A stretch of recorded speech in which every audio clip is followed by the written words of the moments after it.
এক কাপ সুজি দুধের মধ্যে গুলে কোনো রকম ঝামেলা ছাড়াই পুজোর প্রসাদ থেকে শুরু করে বাচ্চাদের মন ভালো রাখতে খুব সহজে এভাবে একবার বানিয়ে নিন আর সংরক্ষণ করুন সারা মাস জুড়ে। বিশ্বাস করুন, এত সুন্দর খেতে যে কাউকে খাওয়ালে আর দুটো চেয়ে খাবে। আর সেজন্য প্রথমেই আমি একটা পাত্রের মধ্যে 1 কাপ পরিমাণ সুজি নিয়ে নিয়েছি। এবার এখানে হাফ কাপ পরিমাণ ঈষৎ উষ্ণ গরম দুধ নিয়েছি। সম্পূর্ণ দুধটা সুজির মধ্যে নিয়ে নিচ্ছি। এবারে দুধের সাথে এই সুজিটা খুব ভালো করে এইভাবে মিশিয়ে নেব। যে পরিমাণ সুজি নেবেন ঠিক তার অর্ধেক পরিমাণ দুধ দিয়ে ভালো করে সুজিটাকে মিশিয়ে নিতে হবে। এরকম একটু ভিজে ভিজে মতো নরম নরম মতো সুজিটা হয়ে আসবে। খুব ভালো করে এইভাবে কিন্তু সম্পূর্ণ সুজিটা মিশিয়ে নিলাম দুধের সাথে। তো এই অবস্থায় সুজিটাকে আমি ঢাকা দিয়ে কিছুক্ষণের জন্য পুরোপুরি রেস্টে রেখে দেব। আর ততক্ষণে অন্য একটা পাত্রের মধ্যে আমি হাফ কাপ পরিমাণ চিনি নিয়ে নিয়েছি আর তার সাথে হাফ কাপের একটু বেশি পরিমাণ জল। এবার জলের সাথে চিনিটা খুব ভালো করে মিশিয়ে কিছুক্ষণ ধরে ফুটিয়ে নেব।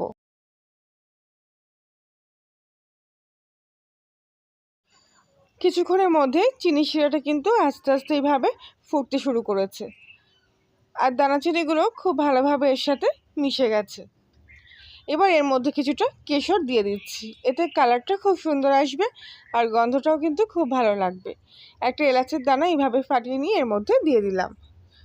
চিনি শিরাটা কিন্তু আগের থেকে অনেকটা গাঢ় হয়ে এসছে, তবে হাতের মধ্যে একটু চেক করে নিয়ে দেখে নেব কোনো তারের দরকার নেই। এরকম একটু হালকা চিটচিটে ভাব চলে আসলেই এবার গ্যাসটা অফ করে দেব।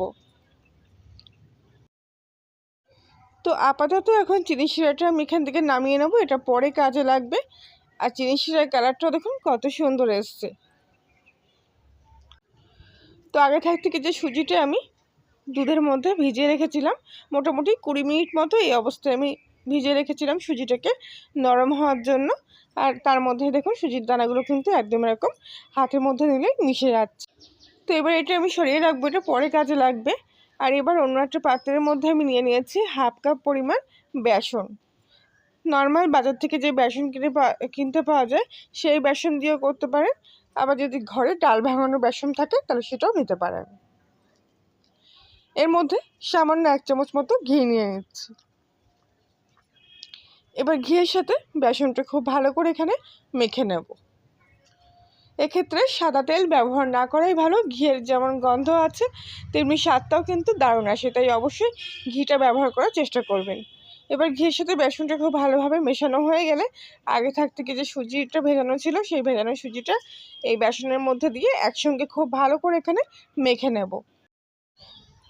তবে সুজির সাথে বেসনের ডোটা মাখার জন্য কোনো জলের প্রয়োজন হয়নি, যেহেতু সুজিটা আগে থেকেই ভেজানো ছিল তার সাথে কিন্তু বেসনটা খুব ভালোভাবে মাখা হয়ে গেছে। তো ঠিক এরকম একটু নরম করেই মাখতে হবে। এবার হাতটা পরিষ্কার করে ধুয়ে এসে এর থেকে সামান্য ছোটো ছোটো অংশ এভাবে কেটে নেব আর হাতের মধ্যে নিয়ে এরকম গোল বলের মতো করে নিচ্ছি। তারপর এই গোলটাকে এরকম হাতের মধ্যে রেখে যতটা সম্ভব এরকম চ্যাপটা করে পাতলা লেচির মতো করে নিচ্ছি। একদম সফট ডো, সেজন্যে কোনো বেলার দরকার নেই, হাতের মধ্যে নিয়ে এইভাবে চ্যাপটা করে নেবেন, তাহলেই দেখবেন খুব সুন্দরভাবে একটা পাতলা এরকম রুটির মতন তৈরি হয়ে যাচ্ছে। ঠিক এইভাবে বাকি লেচিগুলোও আমি এখানে তৈরি করে নিয়েছি। এবার গ্যাসের চুলায় একটা তাওয়া বসিয়ে দিয়েছি আর এর মধ্যে ঠিক 1 চামচ মতো সাদা তেল নিয়ে নিলাম আর ভালো করে তেলটা এই তাওয়ার মধ্যে এইভাবে ব্রাশ করে নিচ্ছি। খুব ভালোভাবে তাওয়াটা গরম হয়ে গেলে এবার এর মধ্যে এক এক করে লেচিগুলো এইভাবে পরপর সাজিয়ে বসিয়ে নিচ্ছি। গ্যাসের ফ্লেমটা একদম সিম আঁচে রেখে এই লেচিগুলো কিন্তু আমি ভেজে নেব আর ওপর থেকেও হালকা একটু অয়েল ব্রাশ করে নেব। ঠিক এইভাবে কিছুক্ষণের মধ্যে একটা পিঠ পুরোপুরি ভাজা হয়ে গেলে তারপর উল্টো পিঠটা উল্টে দেবো ভাজা হওয়ার জন্য। একদম সামান্য অল্প একটু তেলে কিন্তু এগুলো এইভাবে ফ্রাই করে নিতে হবে। তবে অবশ্যই কিন্তু গ্যাসের ফ্লেমটা একদম সিম আঁচে রাখবেন, তাহলে কি হবে এগুলো ভিতর থেকে ভাজা হবে। যেগুলো দু পিঠ পুরোপুরি এরকম লাল হয়ে ভাজা হয়ে গেছে সেগুলো আমি এইখান থেকে তুলে নিচ্ছি আর বাকিগুলো আবার একটু ভাজার জন্য সময় নিচ্ছি।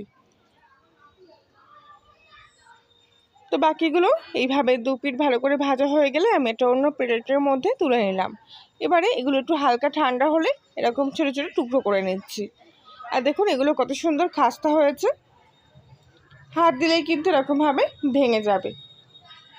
আর যত ঠান্ডা হবে এর খাস্তা ভাবটাও কিন্তু তত বাড়বে। তো যতটা সম্ভব এরকম ছোটো ছোটো হাত দিয়ে এগুলোকে টুকরো করে নিচ্ছি। এবার এই টুকরোগুলোকে একটা মিক্সিং জারের মধ্যে নিয়ে নিচ্ছি। এবার এই ভাজা টুকরোগুলোকে আমি জারের মধ্যে একদম যতটা সম্ভব মিহি করে গুঁড়ো করে নিয়েছি। এই দেখুন একদম মিহি করে কিন্তু গুঁড়ো করে নিয়েছি। আর এর মধ্যে এরকম দানাদার মতো একটা টেক্সচারও কিন্তু চলে এসছে। এবার অন্য একটা থালার মধ্যে আমি সমস্ত এই গুঁড়োটা ঢেলে নিচ্ছি। এবার এর মধ্যে আবারও সামান্য একটু 1 চামচ মতো ঘি নিয়ে নিলাম। এবার ঘিয়ের সাথে এই গুঁড়োটা খুব ভালো করে এইভাবে মেখে নেব। জাস্ট একটু এইভাবে হাতের মধ্যে নিয়ে ঘিটা ভালো করে মিশিয়ে নিলে হয়ে যাবে। এবারে আগে থেকে যে চিনি শিরাটা আমি তৈরি করে রেখেছিলাম সেই চিনি শিরাটা এর মধ্যে নিয়ে নিচ্ছি। তবে একসঙ্গে সব দেবো না, এইভাবে প্রথমে অল্প অল্প করে দিয়ে ভালো করে মাখতে থাকবো। হাতের মধ্যে এইভাবে চেপে চেপে নিয়ে খুব সুন্দর করে কিন্তু চিনি শিরার সাথে এই গুঁড়োটাকে এইভাবে মিশিয়ে নিতে হবে। তো পরে আমার একটু চিনি শিরার এখানে প্রয়োজন হয়েছিল, তাই আমি একটু চিনি শিরার মধ্যে দিয়ে দিচ্ছি। তবে একবারে দেবেন না, বারে বারে এইভাবে অল্প অল্প করে দেবেন, তাহলে ডোটা বেশ টাইট মতো হবে। আর মাখতে মাখতে নিজেরাই বুঝতে পারবেন যেরকম একটা কিন্তু এর মধ্যে বাঁধন চলে এসছে। তো ঠিক এইভাবে মেখে নিচ্ছি।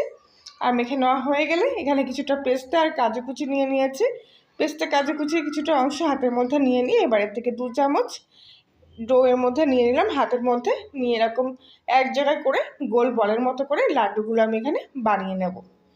তো কত সোজা দেখতে পেলেন এই রেসিপিটা।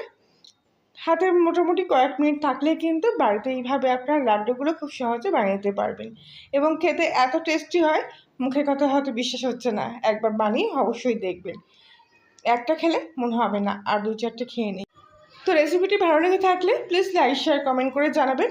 আর আপনি যদি কলমিনের রান্নাঘরের নতুন সদস্য হয়ে থাকেন তাহলে প্লিজ চ্যানেলটি সাবস্ক্রাইব করে পাশে থাকবেন এবং পাশে বেল আইকনটি প্রেস করবেন নতুন কোনো ভিডিওর আপডেট পাওয়ার জন্য।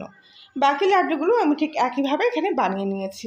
আর দেখতেই পাচ্ছেন কালারটা কত সুন্দর এসছে, দেখলেই কিন্তু যে কারোর জিভে জল চলে আসবে। তো এখানে একটা লাড্ডু আমি ভেঙে নিয়ে দেখাচ্ছি। দেখুন ভিতরের টেক্সচারটাও কিন্তু কত সুন্দর এসছে, একেবারে নরম দানাদার যুক্ত লাড্ডু, মুখে দিলে সেই স্বাদ। তাহলে বন্ধুরা আজকের মতো এই পর্যন্তই, আবার দেখা হচ্ছে অন্য একদিন। সবাই ভালো থাকবেন, সুস্থ থাকবেন।